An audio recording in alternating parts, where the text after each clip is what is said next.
పునరుద్ధానపు శక్తి. ఈరోజు మనం నేర్చుకోబోయే అంశము పునరుద్ధానపు శక్తి, ద పవర్ ఆఫ్ రిజరెక్షన్. అది ఎలా వస్తుంది, అసలు ఆ శక్తి అంటే ఏంటి, ఈ పునరుద్ధానపు శక్తి ఏం చేస్తుంది అనేది ఈరోజు మనం నేర్చుకుందాం. మనం నేర్చుకోవాల్సింది ఈరోజు ఒక శక్తిని పొందుకోవడానికి మనం వెళ్తున్నాం. ఆ శక్తి ఏంటి, అది ఆ శక్తి మనలో ఎలా పనిచేస్తుంది, అవుట్ తగ్గించమ్మా, ఆ శక్తి ఎలా పనిచేస్తుంది, ఆ శక్తి వలన మనం పొందుకునే మేలులేంటి. పునరుద్ధానపు రోజు, రిజరెక్షన్ డే, కొంతమంది ఈస్టర్ డే, క్రీస్తు మరణాన్ని గెలిచిన రోజని ఒక పండగ వాతావరణంలో జరుపుకుంటున్నాం, కానీ ఆ శక్తిని ఆశ్రయించే వారిగా ఉంటున్నాం అన్నదే ప్రశ్న. పైకి భక్తి గల వారై ఉండి ఆ యొక్క విశ్వాసములో, భక్తిలో ఉన్న శక్తిని ఆశ్రయించని వారిగా ఉన్నామేమో. ఈరోజు ఆ శక్తి యొక్క ప్రభావం ఏంటో తెలుసుకొని మనము ఈ సన్నిధి నుంచి వెళ్ళాలి. దేవునికి స్తోత్రం. అపోస్తులుడైన పౌలు గారు ఫిలిప్పీ సంఘానికి రాస్తూ, ఆయన కొంతకాలం అనుభవ జ్ఞానం వచ్చిన తర్వాత, ఆత్మ ప్రేరణలో అనేక సంగతులు తెలుసుకున్న తర్వాత సంఘానికి ఒక మాట మాట్లాడుతున్నారు ఆయన. ఆ మాట్లాడుతున్న మాట ఏంటో చూడండి. ఫిలిప్పీలకు రాసిన పత్రిక 3వ అధ్యాయం 10వ వచనం. ఫిలిప్పీలకు రాసిన పత్రిక 3వ అధ్యాయం 10వ వచనం. ఏ విధము చేతనైనను మృతులలో నుండి నాకు పునరుద్ధానము కలగవలెనని ఆయన మరణ విషయములో సమాన అనుభవం గలవాడై ఆయనను ఆయన పునరుద్ధాన బలమును ఎరుగు నిమిత్తము, తెలుసుకోవాలని ఆయన శ్రమలలో పాలివాడగుటకు ఎట్టిదో ఎరుగు నిమిత్తము సమస్తమును నష్టపరుచుకొని వాటిని పెంటతో సమానముగా ఎంచుకొనుచున్నాను. పునరుద్ధాన శక్తి అంటే 2000 సంవత్సరాల క్రితం ఒక ఆయన నా కోసం మరణించారు. 2000 సంవత్సరాల క్రితం ఒక ఆయన సిలువ శ్రమను ఓర్చుకున్నారు. 2000 సంవత్సరాల క్రితం ఒక ఆయన భయంకరమైన కఠినమైన మరణశిక్ష అనుభవించి శ్రమను ఓర్చుకొని మరణించి తిరిగి లేచారు. అయితే ఆ తిరిగి లేచిన ఆ శక్తిలో, ఆ మరణం పొందుట, ఆ త్యాగములో, ఆ తెగింపులో, అంత త్యాగం చేయుటలో, అంత శ్రమను ఓర్చుకొనుటలో ఆయనకున్న మనసేంటి తెలుసుకోవాలి. నేను పక్కింటి ఆవిడ, వదిన గారు షుగర్ ఇవ్వండి అంటే పంచదార ఇస్తుంది. వదిన గారు పంచదార ఇచ్చిన వెంటనే నువ్వు చాలా హ్యాపీ ఫీల్ అవుతావు. సరే, వదిన గారు పంచదార ఇచ్చారు కాబట్టి మనం ఏదో చెయ్యాలి అని మరుసటి రోజు నువ్వు పాయసం వండిస్తావు. అంతేనా? అవునా కదా? ఆవిడ పాయసం వండిందని ఆవిడ ఏం చేస్తుంది, మరుసటి రోజు ఏదో పులుసులో కూర మొక్క ఏదో సంథింగ్ ఒక మొక్క వేసిస్తుంది. అర్థమవుతుందా? ఒక మనుషుడు ఒక చిన్న సహాయం చేస్తే మనము తిరిగి ఏదో చెయ్యాలి, తిరిగి ఏదో ఇవ్వాలి వారికి అని ఆతృత మనలో పుట్టుకొస్తుంది. అవునా కాదో చెప్పండి. మేము ఉత్తర భారతదేశం వెళ్ళాం. అక్కడి నుంచి ఏవో మోసుకు రావాలని, ఎవరికో ఏదో ఇవ్వాలని, సంఘస్థులకు ఇవ్వాలని, మనకు తెలిసిన సేవకులకి బహుమానాలు కొనుక్కొని వెళ్ళాలని ఆ తలంపు ఎందుకు వస్తుంది చెప్పండి. కృతజ్ఞత కలిగి ఉండటానికి ఒక చిన్న చర్య అని ఆలోచన, ఏదో చేయాలని ఆలోచన. పౌలు గారికి కూడా అట్టి ఆలోచన వచ్చింది. 2000 సంవత్సరాల క్రితం నా యొక్క పాప భారాన్ని మోసిన యేసయ్య ఇంత శ్రమను ఎలా ఓర్చుకున్నాడు? ఆయన ప్రశ్నించడం మొదలు పెట్టుకున్నాడంట. ఏమని? సర్వసాధారణంగా గిన్నెడు మంచినీళ్ళు ఇస్తారు, లేకపోతే ఒక కప్పు కూర ఇస్తారు, లేకపోతే ఒక 100 రూపాయలు సాయం చేయమని చేస్తారు. పోనీ ఎంత కష్టం, ఓ 1,00,000 రూపాయలు సాయం చేయమని ప్రాణం ఎవడు పెట్టేస్తాడండి? ఒక మనిషి కోసం మరొక స్నేహితుడు ప్రాణం పెట్టడమా? ఇది ఇంపాసిబుల్. కనుక ప్రాణము పెట్టేటంత ప్రేమలో అసలు విశేషమేముంది? ఈయన ఏం తెలుసుకోవాలనుకున్నాడంట? నేను కూడా అలాంటి మనస్సు కలిగి ఉంటే నాకు అర్థమవుతుంది అసలు ఈ యొక్క పునరుద్ధానం అంటే ఏంటో. పునరుద్ధాన బలం ఏంటో తెలుసా? యేసులాగా మనం ఇప్పుడు సిలువ ఎక్కాలి. అయ్యో బాబాయ్, సిలువ ఎక్కాలా? మేము ఎక్కడ సిలువ ఎక్కుతామండి బాబు? యేసు తానున్న స్థితిలో నువ్వు నిలబడాలి. ఇప్పుడు పౌలు గారు అదే కోరుకున్నారంట. ఏమంటే చూడండి, అక్కడ చదవండి. ఏంటంట?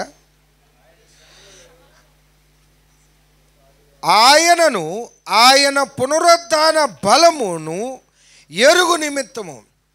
యేసుప్రభు అంటే నీకు తెలుసా? యేసుప్రభు అంటే తెలుసండి, లోకరక్షకుడండి, మేము నమ్ముకున్న యేసయ్యండి, మా దేవుడండి. అది కాదంట తెలుసుకోనుట.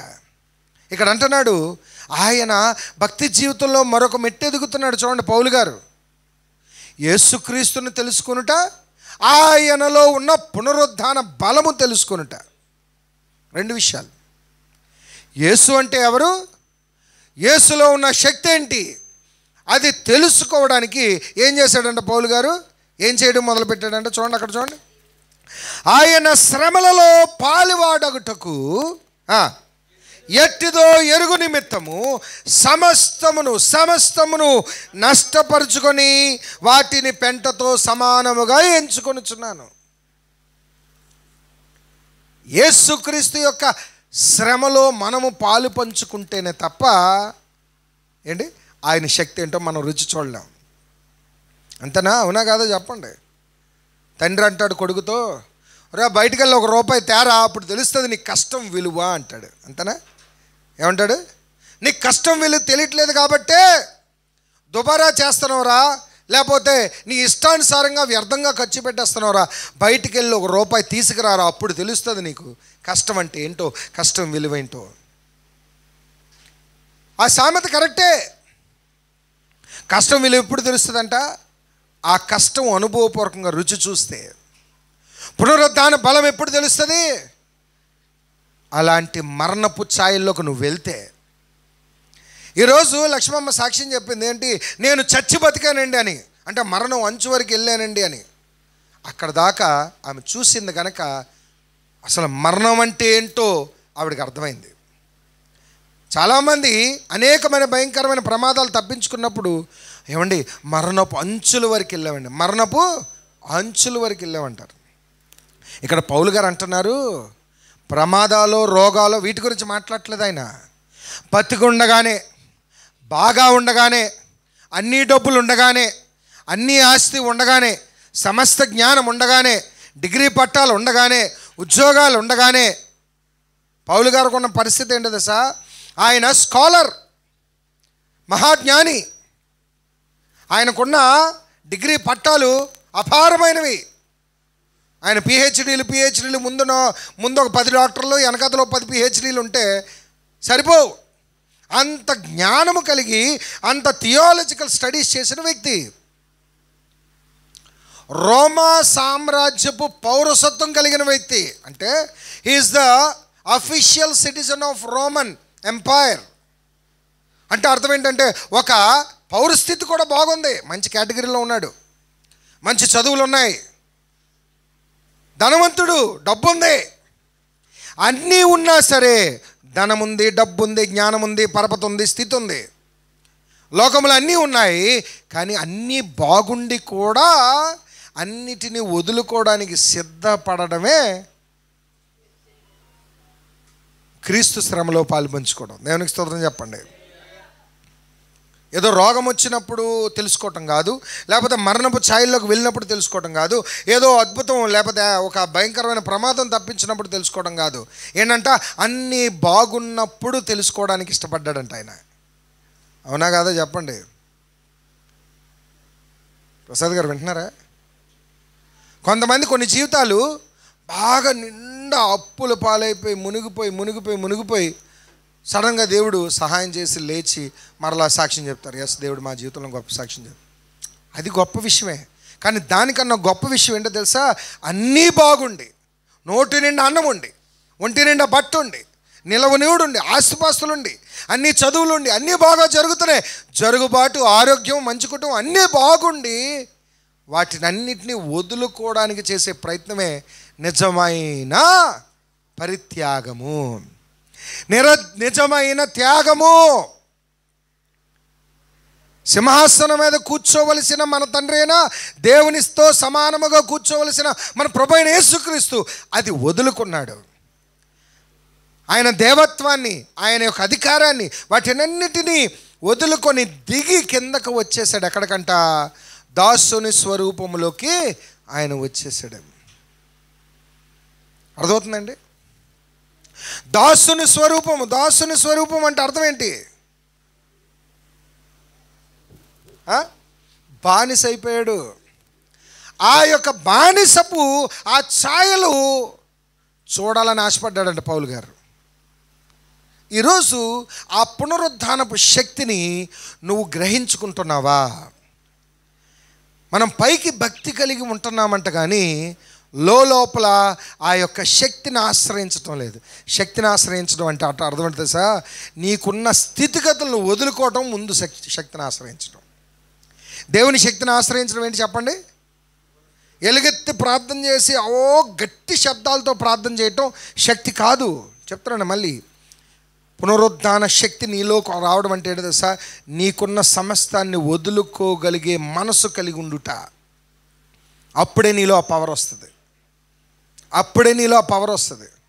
కొన్ని మనోభావాలు వదిలేయాల, కొన్ని మనస్తత్వాలు వదిలేయాల. పేతురు వదలలేకపోయాడు చాలా రోజులు. పేతురు, మొన్నటిదాకా నువ్వు ఆయనతో తిరిగావు కదా. నాకు తెలియదు ఆయన ఎవరో నాకు తెలియదు. ఒక చిన్న పాప వచ్చిందంట, ఈయన నేను చూశాను, ఆ అంకుల్తో తిరిగాడు ఈయన, నాకు తెలియదు. అర్థమవుతుందా? మనోభావాలు కూడా వదులుకోవాలి. పేతురు వదులుకున్నాడు. ఎప్పుడు దాకా తెలుసా? యేసు ప్రభు తిరిగి లేచిన తర్వాత కూడా ఆయన మనోభావాలు వదులుకోలేకపోయాడు.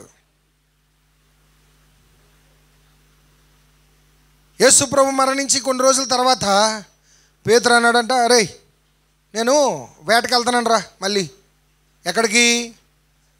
చేపలు పట్టడానికి వెళ్తున్నాడంట. ఎక్కడికి? సముద్రంలోకి వెళ్తున్నాడంట. దేనికి? వల వేయటానికంట. దేనికి? చేపలు పట్టడానికంట. చేపలు దేనికి పట్టాలి? జీవనోపాధి, డబ్బులు సంపాదించడానికి. అసలు యేసు ప్రభు ఆయనను ఎందుకు పిలిచారు? పేతురు, నీవు చేపలు పడుతున్నావు, వ్యాపారం బాగానే ఉంది, కానీ నిన్ను మనుషులు పట్టు జాలరిగా నిన్ను నియమిస్తున్నాను, రా అని పిలిచాడు. పిలిచిన పిలుపును కూడా మర్చిపోయాడు పేతురు గారు. వింటున్నారా? మనోభావాలు వదులుకోలేకపోతున్నారు. పునరుద్ధాన శక్తి అంటే ఏంటి తెలుసా? నీకున్న భావజాలాలన్నీ వదులుకోవాలి, నీకున్న మనస్తత్వాలు వదులుకోవాలి, నీకున్న కొన్ని విషయాలు వదులుకోవాలా. వదులుకుంటేనే నువ్వు శక్తిని చూడగలవు. వదులుకుంటేనే శక్తిని నువ్వు ఆశ్రయించగలవు, ఆస్వాదించగలవు. నీలో ఆ శక్తి పనిచేస్తుంది. ఎప్పుడైతే పేతురు వదులుకోవడం మొదలుపెట్టాడో, వినండి, ఎప్పుడైతే పేతురు వదులుకున్నాడో ఆ మేడగది మీద లేచి నిలబడి వాక్యం చెప్పేసరికి 3,000 మంది బాప్తిసం పొందుకున్నారు. దేవునికి స్తోత్రం చెప్పండి. అంతవరకు ఆయనలో ప్రభావం పనిచేయలేదు.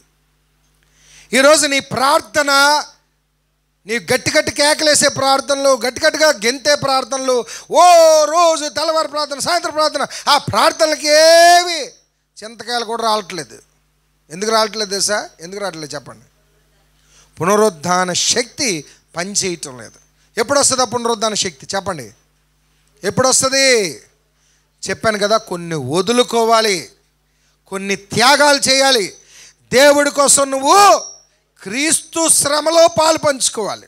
అప్పుడు కదా నీ మీదకి ఆయన శక్తి దిగి వస్తుంది. దేవునికి స్తోత్రం. అప్పుడు నువ్వు మాట సెలవిస్తే జరుగుతుంది. నువ్వు ప్రార్థిస్తే నీ కుటుంబంలో మార్పులు జరుగుతాయి. నీ భర్తలు ఎందుకు మారటం లేదు? అర్థమవుతుందా? నీ కొడుకులు ఎందుకు మారటం లేదు? పురుషులారా, మీ కుటుంబాలు ఇంకా ఎందుకు స్థితిగతులు మారటం లేదు? పరిస్థితులు ఎందుకు బాలేవంటే మనము ఒట్టి కేకలు కాదు, ఒట్టి మాటలు కాదు, అందులో దాని వెనకతలో ఉన్న నిజమైన శక్తిని ఆశ్రయించాలి. దేవునికి స్తోత్రం చెప్పండి. అది పౌలు గారు చూడాలని ఆశపడ్డారంట. ఎప్పుడు? ఫిలిప్పీలకు రాసిన పత్రిక. కొన్నాళ్ళు పరిచర్య చేసిన తర్వాత ఆయన ఆలోచించడం మొదలుపెట్టాడంట. పరిచర్య చేస్తున్నాడు. మొట్టమొదట ఆయన పరిచర్య అపోస్తల కార్యం 13వ అధ్యాయం తీయద్దు కానీ అపోస్తల కార్యములు 13వ అధ్యాయం చదవండి. ఇంటికి వెళ్ళాక పౌలు బర్నబాస్ ఇద్దరు కలిసి మొట్టమొదటి మిషనరీ ట్రిప్కి వెళ్ళారంట.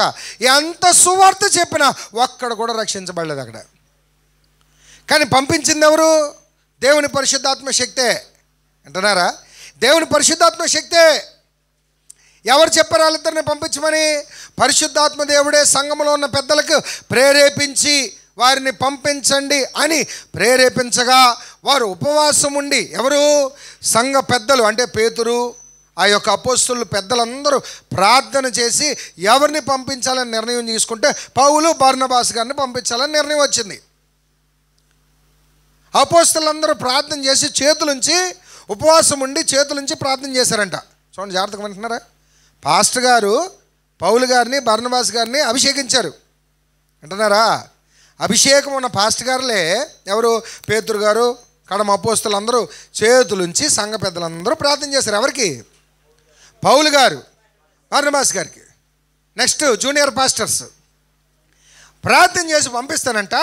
ఆ మొదటి ట్రిప్ అంతా ఫెయిల్ ఫెయిల్ ఫెయిల్ ఫెయిల్. ఒక్కడ కూడా మారుమనసు పొందుకోలేదంట. నడిపించింది పరిశుద్ధాత్మ దేవుడే, ప్రేరేపణిచ్చింది పరిశుద్ధాత్మ దేవుడే. వీరు ఉపవాసం ఉండి ప్రార్థన చేశారు. పరిశుద్ధాత్మ శక్తితోనే వారు వెళ్ళారు. కానీ నిష్ఫలముగా మిగిలిపోయింది ఆ పరిచర్య. ఎందుకు ఎందుకు ఎందుకు చెప్పండి? ఎందుకు చెప్పనా?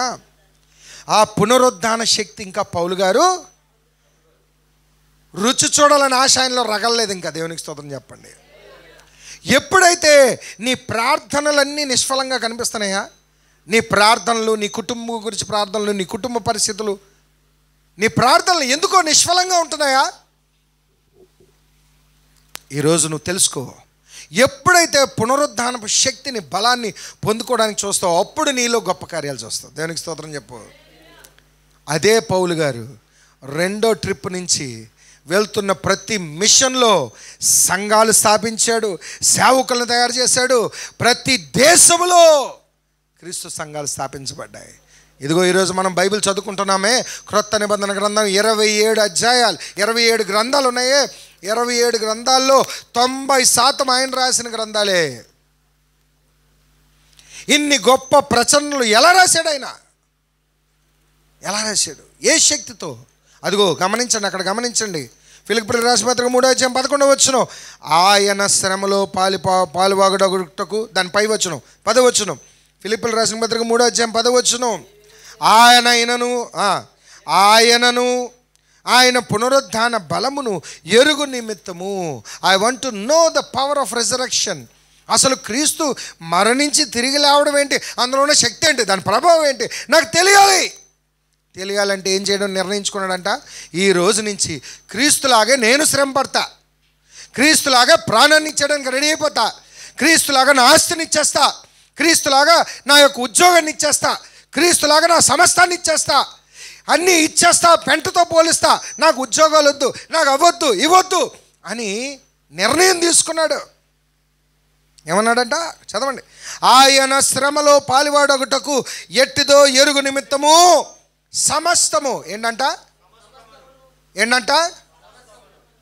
ఒరే ఆదివారం కొంచెం తెల్లవారు రారా, ఆ ఒక్కటి అడక్కండి. శుక్రవారం సాయంత్రం ఎందుకు రావట్లేదరా పురుషులారా? Duty sir. ఏంటా డ్యూటీ? వింటున్నారా? గమనిస్తున్నారా?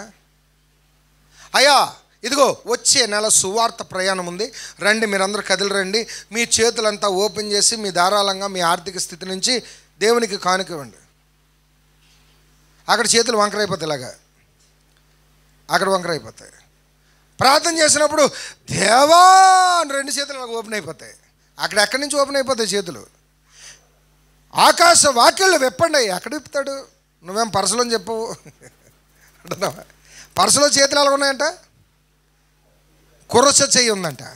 ప్రార్థన చేసినప్పుడు మాత్రం ఆకాశ వాక్యాలు విప్పి పట్టచాలనంత విస్తారమైన ఆశీర్వాదాలు కుమ్మరించయ్యా. ఒక మూట పడేస్తే మెడీరి సత్తావు, అంతే కదా. అంటున్నావా? జాగ్రత్త గమనించండి. త్యాగము చేయుటలో మనం ఏం చేస్తున్నాం, అది ప్రశ్న. సువార్త చేయడానికి నువ్వు ఎంత కష్టపడుతున్నావు? నీ వీధి వారికి బయటికి వెళ్ళి సువార్త చెప్పడానికి ఎంత కష్టపడుతున్నావు? సువార్త చెప్పుటలో, పనిలో నీ వంతు సహకారం ఎంత అందిస్తున్నావు? పౌలు గారు అదే అంటున్నారు. ఏంటంట, సమస్తాన్ని నేను పెంటతో ఎంచుకుంటున్నాను. ఏంటంట, ఆయనకున్న డిగ్రీలు వదిలేశాడంట. ఏం డిగ్రీలు? యాక్చువల్లీ చెప్పాలంటే మత ప్రబోధకుడైన, ధర్మశాస్త్రాన్ని బోధించే టీచరు. అదే ధర్మశాస్త్రాన్ని బోధిస్తే నెలకి లక్షల రూపాయలు జీతం వస్తుంది అతనికి. వింటున్నారా? బైబిల్ కాలేజీలో టీచింగ్ చేస్తే బోల్డ్ డబ్బులు వస్తాయి. కానీ ఏం చేయడం మొదలుపెట్టాడంట, ఆ డిగ్రీ పట్టాలని పక్కన పడేసి క్రీస్తు మరణించి తిరిగి లేచాడు. ఆ ఒక్క మాట, అదే నా డిగ్రీ. ఏంటన్నాడంటే, డిగ్రీ మరణించి లేచిన యేసయ్య నా డిగ్రీ అన్నాడు. దేవునికి స్తోత్రం చెప్పు. ఏంట్రా అదేం డిగ్రీరా అంటే, అది నేను నమ్మాను, ఆ నమ్మకమే నా డిగ్రీ. దేవునికి స్తోత్రం చెప్పు. పునరుద్ధానాన్ని నమ్మడమే నా డిగ్రీ. చదువు లేదు కదా నీకు, నీ చదువు లేదు కదా రాంబాయ్. ఓ రాంబాయ్, నీకు చదువు లేదు కదా. నాకు చదువు లేకపోవచ్చండి, అదిగో ప్రభు అయిన యేసుక్రీస్తు మరణాన్ని తిరిగి లేచి గెలిచి నన్ను బ్రతికిస్తాడని నేను నమ్మాను, అదే నా డిగ్రీ. దేవునికి స్తోత్రం చెప్పు. అంటున్నారా? నీ డిగ్రీ ఏంటంటే, పౌలు గారు అదే అంటున్నారు. ఒక స్కాలర్ మాట్లాడుతున్న మాట ఇది. సమస్తమును పెంటతో పోల్చుతున్నాను. నా పౌరసత్వం వదిలేస్తున్నాను, నా డిగ్రీలు వదిలేస్తున్నాను, నా చదువులు వదిలేస్తున్నాను, అన్నిటినీ. దేన్ని ఎక్కువగా ఎంచటం లేదంట. వదిలేయడం అంటే అన్నీ వదిలేశాడని కాదు. జాగ్రత్త గమనించండి. దేవుని కంట చదువు, ఉద్యోగాలు, వ్యాపారాలు, నీకున్న డబ్బు, నీకున్న ధనము, దేన్ని ఎక్కువగా ఎంచటం లేదు ఆయన. అది కదా పునరుద్ధాన శక్తి. ఈరోజు నిరంతరము లేనిది, ఈ నెల సంపాదించుకున్న జీతం వచ్చే నెలకి ఉండట్లేదు కాబట్టే నీకు అది అసంతృప్తి. నెలాఖరు అయ్యేసరికి మొహాలు ఎందుకు ఏలబడిపోతున్నాయి చెప్పండి ప్రసాద్ గారు? నెలాఖరికల్లా మీ మొహం ఎందుకు అలా వాడిపోతుంది? ఎండకు కాదు, జోబులో బరువు తగ్గుతుందని. అంతేరా? జోబులో బరువు తగ్గుతుందని నెలాఖరికి. అవును, అంతే. నెలాఖరికల్లా చేతులు కొంచెం ఖాళీ అయ్యేసరికి ఏమవుతుంది? ఒక నిరాశ ఉందా లేదా? సో స్థిరం కాని దాన్నే ఎక్కువ పెట్టుకుంటున్నావు నువ్వు. అరే, నీ చేతిలో డబ్బులున్నా లేకపోయినా నీలో ఉన్న శక్తిని నిన్ను కాపాడుతావు. దేవునికి స్తోత్రం చెప్పు. అర్థమవుతుందండి? అర్థమవుతుందా? దేవుని శక్తి నిన్ను నడిపిస్తుంది. యేసుప్రభు అంత తీవ్రంగా మనం చూసారు ఆ వీడియోలో. ఆయనను అంత భయంకరంగా ఆ ముళ్ళ ఏంటది కొక్కాలు, ఆ కొరడా అంచులు ఏమున్నాయి? ఇనప ఊసలు ఉన్నాయా? మేకులు లాంటివి ఇలా వంకీలు ఉన్నాయా? అవన్నీ ఒకేసారి ఆయన వీపు మీద పడి మాంసాన్ని ఇలా లేపేస్తుంటే అంత నొప్పి ఎలా భరించాడైనా? మైండ్లో ఒకటే అనుకున్నాడు ఆయన. ఏంటది చెప్పండి? నా తండ్రి చిత్తాన్ని నేను నెరవేర్చాలి, ఈ సిలువ యాగాన్ని నేను అనుభవించాలి, నా ప్రజలను నేను రక్షించాలి. తీర్మానం నడిపించింది ఆయన్ని, అంతే. దేవునికి స్తోత్రం చెప్పండి. మరి ఈరోజు నువ్వు నేను కూడా అట్టి తీర్మానం కలిగి ఉన్నామా? కలిగి లేకపోవడానికి గల కారణం ఏంటో 3 విషయాలు చెప్తాను. త్వరగా చెప్పేస్తానే. నమ్మకం లేకపోవడం. ఏం లేకపోవడం అండి? అదేంటండి? యేసుప్రభుని నమ్మే కదా బాప్తిసం పొందుకున్నావు. అదే పైకి భక్తి గలవారై ఉండి దానిలో ఉన్న శక్తిని నమ్మాము, శక్తి లేదు. ఏం లేదంట? లక్ష్మమ్మ, డాక్టర్ ఏమన్నారు? నువ్వు డాక్టర్ దగ్గరికి వెళ్తే ఏమి లేదన్నారు. ఒంట్లో బ్లడ్ లేదన్నారు. ఏమి లేదంట. అదేంటి? నువ్వు నడుస్తున్నావు కదా, మాట్లాడుతున్నావా? నేను కనిపిస్తున్నానా నీకు? కనిపిస్తున్నాను లేదా? చూస్తున్నారంట, మాట్లాడుతున్నారంట, నడుస్తున్నారంట, కానీ లోపల ప్రాణం లేదు. అర్థమవుతుంది మీకు ఇప్పుడు? భక్తి జీవితంలో కూడా ప్రార్థనకు వస్తున్నారంట, చర్చికి వస్తున్నారంట, చర్చికి నుంచి ఇంటికి వెళ్తున్నారంట. ఓ శుక్రవారం ప్రార్థన, ఆదివారం ప్రార్థన, చర్చిలో ప్రార్థనలు, ఇంట్లో ప్రార్థనలు, మార్నింగ్ ప్రార్థనలు, అన్ని ప్రార్థనలు. కానీ ఏం లేదంట, పునరుద్ధానం శక్తి లేదు. ఇప్పుడు అర్థం చేసుకో నీ నడక ఎందుకు అంత నీరసంగా ఉందో. ఎందుకు నీరసం వచ్చిందనమాట? కాలు తీసి కాలు వేయలేకపోయాను. ఎందుకు? బ్రతికే ఉన్నావు కదా. బతికే ఉన్నానండి. మాట్లాడుతున్నావు కదా. మాట్లాడుతున్నానండి. కానీ ఏం లేదంటే లోపల రక్తం లేదు, ప్రాణం లేదు. అలాగే నేను ఈ భక్తి జీవితంలో నడుస్తున్నావు, వెళ్తున్నావు, ఇది చేస్తున్నావు, కానీ శక్తి లేదు. అది ఈ పునరుద్ధానపు రోజున శక్తిని పొందుకోవాలి. భక్తి చేస్తున్నాం కానీ శక్తి లేదు మనకు. తెల్లవారే చీకటిగానే ఉందంట. పరిగెత్తారు మా సహోదరులు, తల్లులు. ఎవరు? మరియమ్మ, వేరొక మరియా, ఇంకా చాలామంది, మగ్దలేని మరియా, వేరొక మరియా, కొంతమంది స్త్రీలు ఏంటంట ఆ యొక్క శరీరమునకు సుగంధ ద్రవ్యములు పోయడానికి వెళ్ళారంట. వెళ్ళేసరికి అక్కడికి వెళ్ళారంట, చూచారంట రాయి తొలగించబడి ఉంది. లోపల సమాధిలో క్రీస్తు శరీరము లేదు. కానీ బయట కొంతమంది దేవదూతలు ఉన్నారంట. దేవదూతలు ఉండి మాట్లాడుతున్నారంట ఇద్దరు. ఏమని? ఏం చేస్తున్నారు మీరు ఇక్కడ? ఏం వెతుకుతున్నారు? అయ్యా, మా బోధకుడు, మా రక్షకుడు, మా ప్రభువుని మాకు ఇచ్చేస్తే మేము మోసుకొని వెళ్ళిపోతాం. ఆయన ఇక్కడ లేడమ్మా, ఆయన సమాధిలో లేడు, ఆయన లేచి ఉన్నాడు. దేవునికి స్తోత్రం చెప్పండి. నమ్మారంట. జాగ్రత్త గమనించండి. 3 విషయాలని చెప్పాను. నమ్మకానికి 3 విషయాలు. కొంతమంది చెప్పగానే విని నమ్ముతారు. ఈ ఆడవాళ్ళు కూడా వెంటనే నమ్మేసి వెంటనే ఎస్, దేవునికి శక్తి మాకు కనబడిందని యేసు ప్రభువు ఆ మరియకు కనబడడం జరుగుతుంది. వెంటనే ఈ స్త్రీలు వెళ్ళి శిష్యులకు సాక్ష్యం చెప్తారు. జాగ్రత్త వినండి. శిష్యులకు ఏం చెప్పారు? సాక్ష్యం చెప్పారు కదా. వెంటనే పేతురు, యోహాను వీళ్ళందరూ పరిగెట్టారంట సమాధి దగ్గరికి. వాళ్ళు చూశారంట. లోపల చూశారు. జాగ్రత్త విను. చూశారు కానీ ఇంకా నమ్మలే.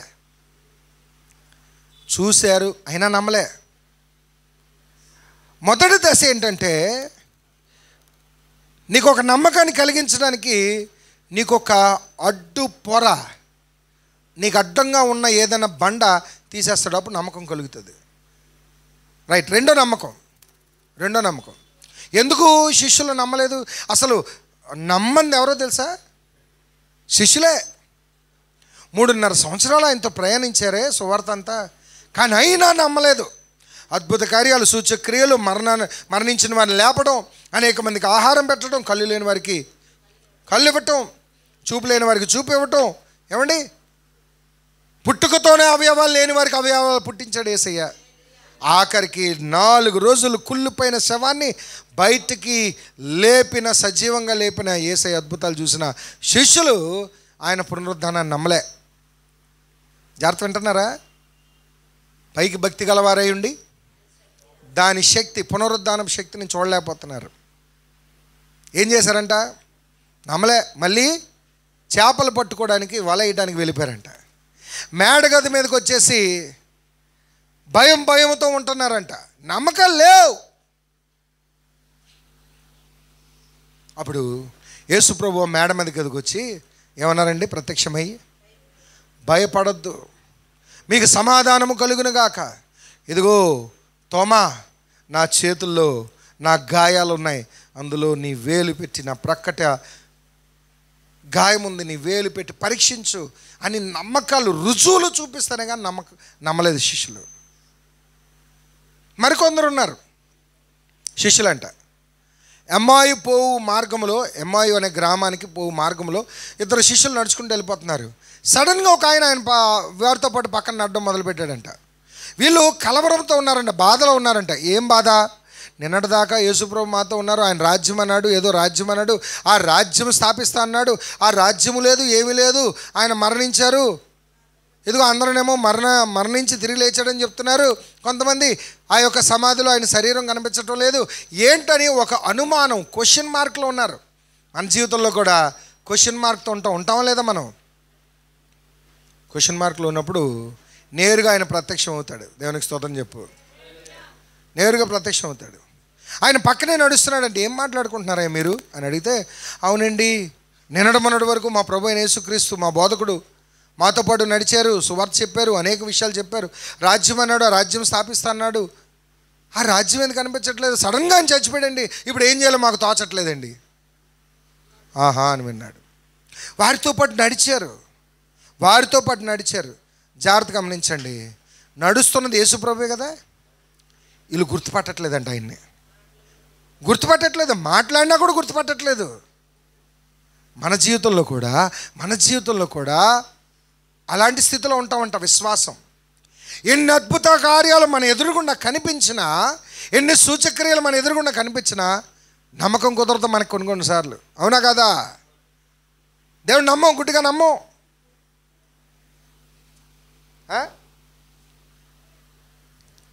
చెప్పండి, దానికి ఎగ్జాంపుల్ చెప్పనా? మనకి మన జోబులోనే ఫోన్ ఉంటుంది. ఫోన్ ఉండి, హే చెరి టైం అవుతుంది, మీటింగ్ టైం అవుతుంది, నా ఫోన్ ఏది అని అంటుంటాను నేను కంగారు పడుతూ. నాకు లేట్ అయిపోతుంది మీటింగ్కి. జరుషా నా ఫోన్ ఏది జరుషా పట్టుకుంటున్నాను. ఫోన్ తీసురా అరుస్తున్నాను. జాగ్రత్త వినండి. వెంటనే చల్లగా వచ్చి జరుషా అంటది, మీ చేయి చూడండి, మీ జోబు చూసుకోండి, చేతిలోనే ఉందా? కానీ ఎందుకు గ్రహించలేకపోయాను? చెప్పండి. నా మదిలో ఉన్న కలవరం, లేట్ అయిపోతుంది, నా మదిలో ఉన్న టెన్షన్, మీటింగ్కి లేట్ అయిపోతుంది, త్వరగా వెళ్ళాలనే ఆందోళన నా ముందర ఉన్న సత్యాన్ని కూడా గ్రహించలేని స్థితిలో నన్ను నెట్టేసింది. నీ జీవితంలో కూడా నీ ఐహిక విచారములు, నీ యొక్క ఉద్యోగం ఎలాగా, సంపాదన ఎలాగా, డబ్బు ఎలాగా, రేపు తిండి ఎలాగా, పిల్లలు ఎలా పోషించుకోవాలి, నా బతికెలాగా అని నీ టెన్షన్స్ వలన నీ ఎదురుగుండా ఉన్న దేవుణ్ణి గుర్తించలేకపోతున్నావు. ఎమ్మావు మార్గములో ఉన్న శిష్యులు కూడా టెన్షన్లో ఉన్నారు. రాజ్యం అన్నాడు, ఇది అన్నాడు, ప్రభు ఏంటి సడన్గా మాయమైపోయాడు, ఇప్పుడు మా పరిస్థితులు ఏంటి, మేము శిష్యులుగా మారిపోయాం, మా భవిష్యత్తు ఏంటి, మాకు భవిష్యత్తు ఉందా అని ఒక ఆందోళన కలిగిన మనసులో ఉన్నారు. ఆ మనసు ఉన్నప్పుడు ప్రభువే ప్రత్యక్షమైనా గ్రహించలేని గుడ్డితనం వచ్చేసిందంట. చూసారా, మనకు కూడా అలాంటి గుడ్డితనం వచ్చేస్తుంది. కానీ మన ప్రభు నమ్మదగిన దేవుడు, మనతో పాటు నడుస్తాడు ఆయన. దేవునికి స్తోత్రం. నన్ను గుర్తించవా నువ్వు అని, మీరు పోండ్రా, నేను వెనక్కి వెళ్ళిపోతాను, నేను వెళ్ళిపోలేదు. ఆయన వారితోనే నడిచి కొంత దూరం వెళ్ళేసరికి సడన్గా వీళ్ళ ఇల్లు వచ్చింది. ఎవరి ఇల్లు? ఈ శిష్యుల ఇల్లు వచ్చింది. ఏమండి మా ఇల్లు వచ్చిందండి, మేము వెళ్ళొస్తామండి. ఓకే, ఇది మీ ఇల్లు వచ్చిందా, నేను ఇంకొంచెం ముందుకు వెళ్ళాలి, అయితే నేను వెళ్తానని ప్రభు నడిచి వెళ్ళిపోతుంటే ఇలా అన్నారంట, ఎక్కడికి వెళ్తావయ్యా, ఈ రాత్రి అయిపోయింది, ఎక్కడికి వెళ్తావు, వద్దు రా లోపలికి వచ్చి మాతో పాటు భోంచేసేళ్ళు. ఆ రోజుల్లో ఉన్న యూదుల ఆచారం ఏంటంటే, దేవుడు చెప్పిన ధర్మశాస్త్రం ప్రకారంగా ఎవరైనా పరదేశుడు అంటే పరదేశస్థుడు, పరదేశిని ప్రేమించు, పరదేశిని ఇంటిని చేర్చుకొనుము, ఆదరించు, వాడికి ఆహారం పెట్టుమని లేఖనం చెప్తుంది. సో నిజమైన భక్తిపరులు వీళ్ళు. కానీ భక్తి ఉంది కానీ క్రియలు ఉన్నాయి, కానీ ఏంటంటే దేవుని శక్తిని గుర్తించట్లేదు. మనము కూడా మంచి పనులు చేస్తున్నాం, వాళ్ళకి డబ్బులు పెట్టడం, వీళ్ళకి ఆహారం పెట్టడం, బేదలకు ఇది ఇవ్వటం. ఏంటి మనం ఏం చేస్తాం, రోడ్డు మీద ఉన్న అభాగ్యులకు అన్నం వండి పెడుతుంటాం. అవునా కదా? బిచ్చగాళ్ళకి కొంచెం ఏదోటి వేస్తుంటాం, యాచకులకి. మంచి పనులు వలన నువ్వు శక్తి పొందుకో. వీళ్ళకి మంచి పనులే ఉన్నాయి. ఏం పనులు చెప్పండి? ముక్కు మొహం తెలియని వ్యక్తి వాళ్ళతో పాటు కొంత దూరం నడిచినంత మాత్రాన్ని ఇంట్లోకి పిలుస్తారంట. ఏంటి? దేనికి? భోజనానికి కూర్చున్నారంట. కూర్చున్నప్పుడు వాస్తవానికి చెప్పాలంటే జాగ్రత్త వినండి, రొట్టె విరిచేటప్పుడు ఆనవాయితీ ఏంటంటే రొట్టె విరవాలి. ఆ ఇంటి యజమానుడు ఎవరైతే ఉన్నారో, హోస్ట్ ఎవరైతే ఉన్నారో, ఆ వ్యక్తి, ఆ శిష్యుల్లో ఒకడు ఏం చేయాలా, ఆ రొట్టెను విరిచి ఇవ్వాలి అందరికీ. కానీ వెంటనే యేసుప్రభు రొట్టెని తీసుకున్నారంట, టక్మని తీసుకొని ఆయన ఆకాశం వైపులాగా ఎత్తి దాన్ని ప్రార్థించి దీవించి వెంటనే రొట్టె విరవగానే అక్కడ వాళ్ళకి కళ్ళు తెరవబడ్డాయంట, పొరలన్నీ రాలిపోయాయంట. ఈయనే కదా మన ప్రభు, ఈయనే కదా మన ప్రభు. జాగ్రత్త గమనిస్తున్నారా? మన విశ్వాస పరిమాణం ఎక్కడుందో చూసుకోండి. ఎక్కడున్నావు? చాలా సందర్భాల్లో నీ ఎదురుగున్న ప్రభు కనిపించినా నువ్వు గుర్తించలేని దశలో ఉన్నావు. దేవుడు మాట్లాడుతున్నాడు కానీ గుర్తించట్లేదు. వాక్యంతో గద్దిస్తున్నాడు, గుర్తించట్లేదు. దైవ సేవకులు గద్దిస్తున్నారు, గుర్తించట్లేదు. హెచ్చరిక మాటలు వాక్యం ద్వారా మాట్లాడుతున్నాడు దేవుడు, గుర్తించటం లేదు. జాగ్రత్త గమనించండి.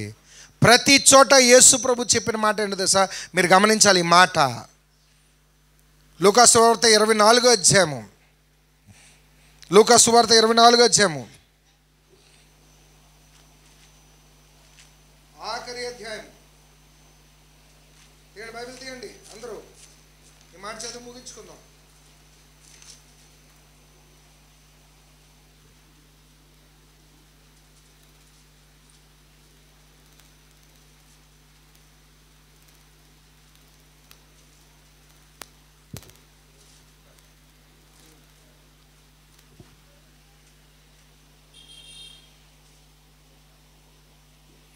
నలభై 44వ వచనం చూడండి.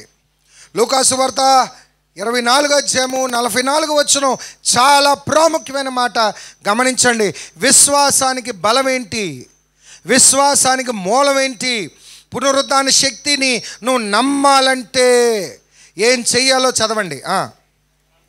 అంతటా ఆయన యేసు ప్రభు వారు శిష్యులతోనూ వారితోని మాట్లాడుతున్న మాట ఏంటంట?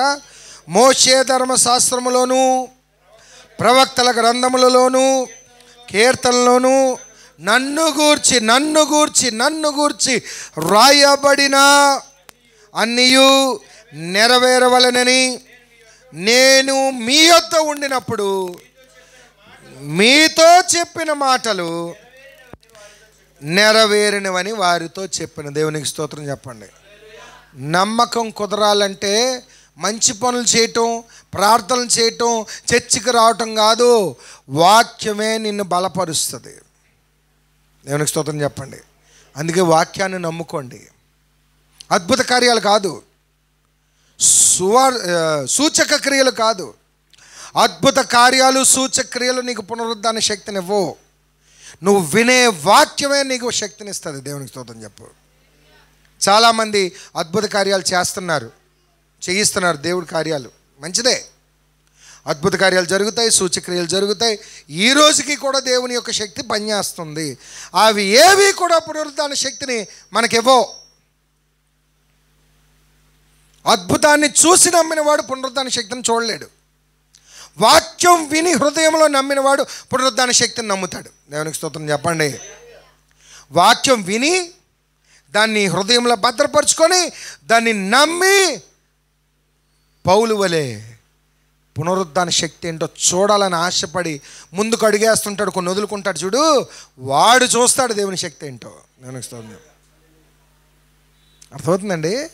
అద్భుత కార్యాలు, సూచక్రియలు, మహత్కార్యములు కాదు. యేసుప్రభు చెప్పారు ఏంటి? అవును, చెప్పచ్చు కదా. యేసుప్రభు వెంటనే ఒక అద్భుత కార్యం చేయొచ్చు కదా. అక్కడ చేయొచ్చా లేదా? చెయ్యాలా లేదా? అద్భుత కార్యం చేయలేదు ఆయన. ఏం చేశారు ఆయన? నేను మీకు ఆల్రెడీ చెప్పాను కదా అని ఆయన మాటలు గుర్తు చేస్తున్నాడు. మీరు మర్చిపోయారా? నేను చెప్పాను కదా, నేను మీతో బ్రతుకున్నప్పుడు, మీతో సంచరించినప్పుడు, నా మరణానికి ముందు నేను అనేక సంగతులు చెప్పానా లేదా? ఆ చెప్పినట్టే జరిగింది. అంటే ఆయన మాటలు గుర్తు చేస్తున్నాడు. అంటే వాక్యమే మనల్ని నడిపిస్తుంది. అందుకే మీరు వాక్యాన్ని శ్రద్ధగా వినండి. చెప్పిన మాటలను ప్రతిరోజు గుర్తుపెట్టుకోండి. అన్నీని పాస్టర్ గారు పలానా మాట చెప్పారు, ఇదిగో సమస్తాన్ని పెంటతో ఎంచుకోమని పౌలు గారు త్యాగం చేశాడంట. మనం కూడా త్యాగం చేస్తే శక్తి ఏంటో మనకు అర్థమవుతుంది. మనం కూడా ఈ డబ్బాషను వదిలేసి దేవుని కొరకు మనం త్యాగం అయిపోతే అస్సలు నిజమైన శక్తి ఏంటో మనకు అర్థమవుతుంది. అని నీవు ప్రతిరోజు సాధన చేయడం మొదలు పెట్టాలి. దేవునికి స్తోత్రం చెప్పండి. ఎప్పుడైతే దేవుని శక్తిని అలా ఆశ్రయిస్తావో నీ జీవితంలో అసాధారణమైన కార్యాలు చూడగలవు. దేవునికి స్తోత్రం. చరిత్రలో అనేక మంది సువార్థికులు, సేవకులు గొప్ప గొప్ప కార్యాలు ఎలా చేయించారు తెలుసా? వాళ్ళ దగ్గర డబ్బుండి కాదు, వాళ్ళ దగ్గర పరపతి ఉండి కాదు, గొప్ప గొప్ప మేధాశక్తి ఉండి కాదు. వారిలో ఉన్న ఒకే ఒక నమ్మక బలం వారిని నడిపించింది. దేవునికి స్తోత్రం చెప్పు. ఈరోజు నీ జీవితానికి అవసరమైన ప్రతి గొప్ప కార్యము సర్వసత్యంలో నడిపించబడాలంటే పునరుద్ధాన శక్తిని ఆశ్రయించండి. అది ఎలా వస్తుందంట? ఎప్పుడైతే నువ్వు త్యాగం చేయడం మొదలు పెడతావో, వదులుకోవడం మొదలు పెట్టాలి. ఏం వదులుకోవాలంట? ఈ విశ్వాసులు, ఈ యొక్క శిష్యులు ఏం వదులుకోలేకపోయారు? అప్పటికి యేసుప్రభు పక్కనున్న ఏం చూడలేకపోతున్నారు? ఎందుకు చూడలేకపోతున్నారు చెప్పండి? ఆ వాక్యం బురకెక్కలే. అందుకే అన్నాడు, మళ్ళీ గుర్తు చేసాడు ఏంటి? ప్రవక్తల మాటలలో, కీర్తనలలో, గ్రంథాల్లో, ధర్మశాస్త్రంలో నా గురించి చెప్పబడిన సంగతులు నేను నెరవేరాలని ముందుగా చెప్పాను కదా, అదిగో అదే జరిగింది. అప్పుడు గుర్తొచ్చిందంట, అవునండి మీరు చెప్పారు కదా. సో ఇప్పుడు అర్థమైందా? నీకేం గుర్తు రావాలి? కష్టకాలంలో ఏం గుర్తు రావాలి? వాక్యం గుర్తు రావాలి. చెప్పండి, ఏం గుర్తు రావాలండి? నీకు కష్టం వచ్చినప్పుడు ఎవరు గుర్తు రావాలి? దేవుని వాక్యం గుర్తు రావాలి. దేవుని వాగ్దానం గుర్తు రావాలి. ఏమని ఆయన వాగ్దానం చేశాడు, ఇదిగో యుగ సమాప్తి వరకు సదాకాలం నేను మీతో తోడై ఉన్నానని వాగ్దానం చేశాడు. ఆ వాగ్దానం గుర్తుపెట్టుకోండి. ప్రభు మనతో ఉన్నాడు. దేవునికి స్తోత్రం చెప్పండి. సజీవుడై ఉన్నాడు. దేవునికి స్తోత్రం చెప్పండి. ఆయన సమాధిని గెలిచాడు. దేవునికి స్తోత్రం చెప్పండి. మరణాన్ని గెలిచిన దేవునికి స్తోత్రం చెప్పండి. పునరుద్ధాన శక్తిని పొందుకోవటం ఏంటో మనం రుచి చూడాలంటే ఇదిగో వదులుకోవడం మొదలు పెడదాం. కొన్ని విషయాలు వదులుకుందాం, కొన్ని విషయాలు మానుకుందాం. పునరుద్ధాన శక్తి ఏంటో మనం కూడా రుచి చూద్దాం. మనము చెయ్యలేని పనులు మన చేత చేయిస్తాడు. దేవుని రాజ్యము మాటలు కాదు, అది శక్తి, పునరుద్ధానపు శక్తి. పైకి భక్తి గలవారై ఉండి దాని శక్తిని ఆశ్రయించిన వారిగా ఉండకుండా నిజమైన శక్తి ఏంటో ఈ పునరుద్ధానపు రోజున రుచి చూసిన వారే ప్రార్థన చేసుకొని లోకంలోకి వెళ్దాం. దేవుని మహాశక్తిని ఏంటో ప్రకటిద్దాం. ప్రభు మనకి అట్టి కృప అనుగ్రహించును గాక. పునరుద్ధానపు శక్తిని మనకు అనుగ్రహించును గాక. ఆమేన్.